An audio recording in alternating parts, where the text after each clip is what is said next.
So from an innovation strategist, we touch base now with our digital strategist, and he is Keron Rose. He joins us out there in the far, far east, far removed.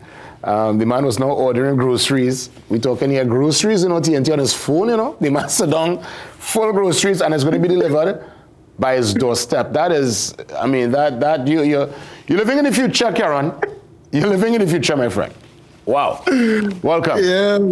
Thank you. And I mean, like we were talking offline, just the convenience at your fingertips, how everything is set up. And I mean, when you think about it, right? The amount of jobs that are created with this type of innovation, because somebody has to maintain the app, somebody has to do all the deliveries. So the amount of people that order their groceries and it gets delivered, again, that's putting money in a lot of people's pocket. And because there's just so much influx of especially foreigners that are coming in, there's a lot of new money that's coming into Thailand. Again, people want the convenience, so that just means more job opportunities, more money to be accrued by the locals. So it really is just nice to see what the innovation looks like to kind of build upon what Lorenzo was talking about. Yeah, good stuff. Let's get into today's discussion, how to leverage media to grow your brand authority.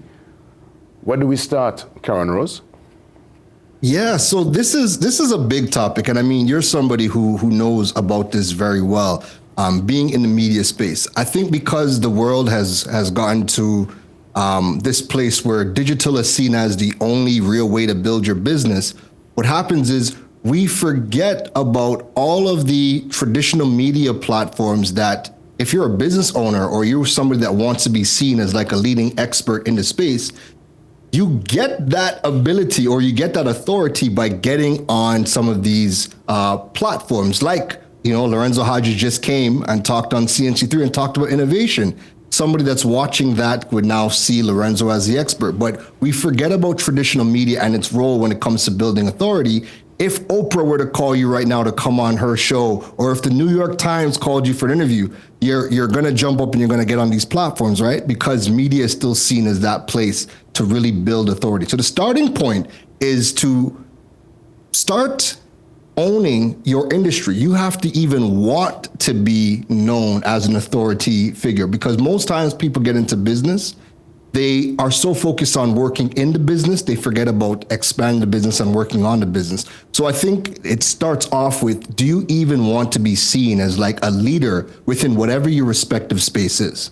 But to become a leader, I guess, part of that too deals with personality, being able to speak to audiences, speak in front of the lights and the cameras, be spot on. So is it like a personality trait? Because there are some people who are very versed, but they really might not be the best in terms of communication. So what does one do in that regard? Do you hire someone, walk me through the navigating the space, as it were, once you are thrust into the light? Yeah, and I mean, this is something that I think everybody probably needs to work on, and it's a skill set that you should work on, because we know that some of the biggest names that people know about are not always necessarily the best products or some of the best services. They are just the people who have learned how to capture media attention and put themselves in front. And we know that they tend to get a lot more of the spotlight than some of the most talented people. So this is why this conversation is even happening, because we have a lot of talented people who are so busy just working in the business without thinking about, working on that business. So when it comes to what you should be doing, the first step, like I said, is if you even want to be seen as that leader. That second step is if you are somebody who you shy away from the spotlight, this would be a good time to start looking into getting a coach, because the reality is, right?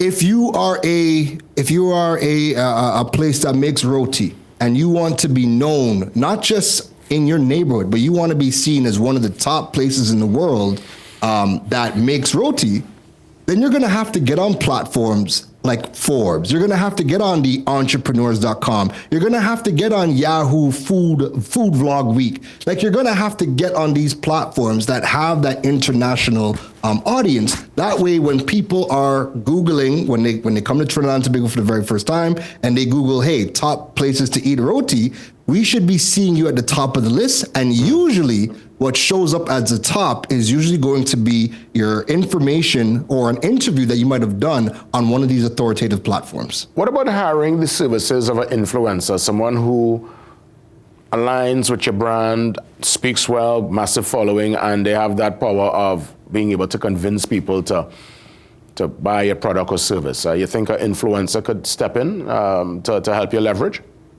9 out of 10's no when it comes to building authority, because when you're building authority, people want to get to know you. They don't want to hear about you from an influencer. Now, an influencer can get you eyeballs, but not necessarily to build authority. To build authority, it's got to be you or somebody from your team, but preferably you, the owner, or you, the main person behind the business, should be the one getting on these platforms and getting that face time with the public. Because at the end of the day, when you're building your personal brand and you want to be seen as a leader in the space, Jason, you're in media. If there's something that happens that is within the remit of crime, you know the experts that you would go to because you know their wealth of knowledge, and that's who you would go to.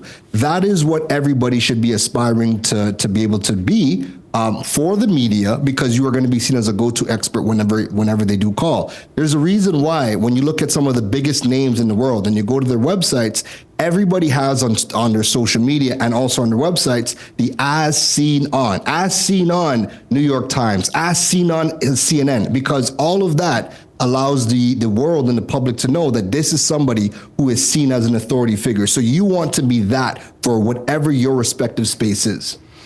Understood. So in essence, it's really you now taking the brand on your shoulder, going forward, being able to speak well. Again, even if you're not a natural at it, there are people who could coach and give you the training. But this is more, the authority part is different. And I'll now get you. You have now become the authority. You represent your brand, and you sell your brand with that passion and purpose that you would have started in the first place. Understood. Absolutely. And I mean, it's logical, right? Whatever industry you are thinking of, there is going to be some names that stand out in that respective space. And whenever you are seen as that authority in that respective space, the opportunities that you generate are going to be far beyond just doing your service that you might offer within your business or selling a product. This is now going to open you up to more media attention, because like I said, if something happens within your respective space and they want somebody's thoughts and opinions, the journalists are not going to be the ones giving their thoughts and opinions, but they're going to call somebody that they know that is credible and an authority in their space to call them and get a story or get a comment on that particular thing that's happening within your space. So this is not something that you should kind of cast to the side or just focus on just working in the business. This is a part of working on the business, being seen as that go-to person within your respective space. And again, it starts with just being intentional about reaching out to media, trying to get those features, trying to make those connections and those relationships, because again, you want to be that person that everybody calls to or that everybody thinks of when it comes to your respective industry. Keron Rose, a sincere thanks yet again. Have yourself a safe one. Next week, Tuesday, is going to be a different kind of discussion. It's going to be the day after elections. I don't even know if we'll be having our Digipreneur based on that particular occasion. But if we do, I'll have my popcorn. Ooh, yeah. It's going to be an interesting one, Keron Rose. All the best, my friend. All right, take care, Jason. We'll talk. That's right. So again, just ways to leverage your personal brand, leverage media in terms of building your personal brand and getting yourself into that space of a brand authority. That's right. Up next, conversations on cancer. Dr. LeBlanc, she talks to us about the correlation between cancer and stress and ways to cope and to offer hope. Dr. LeBlanc, up next.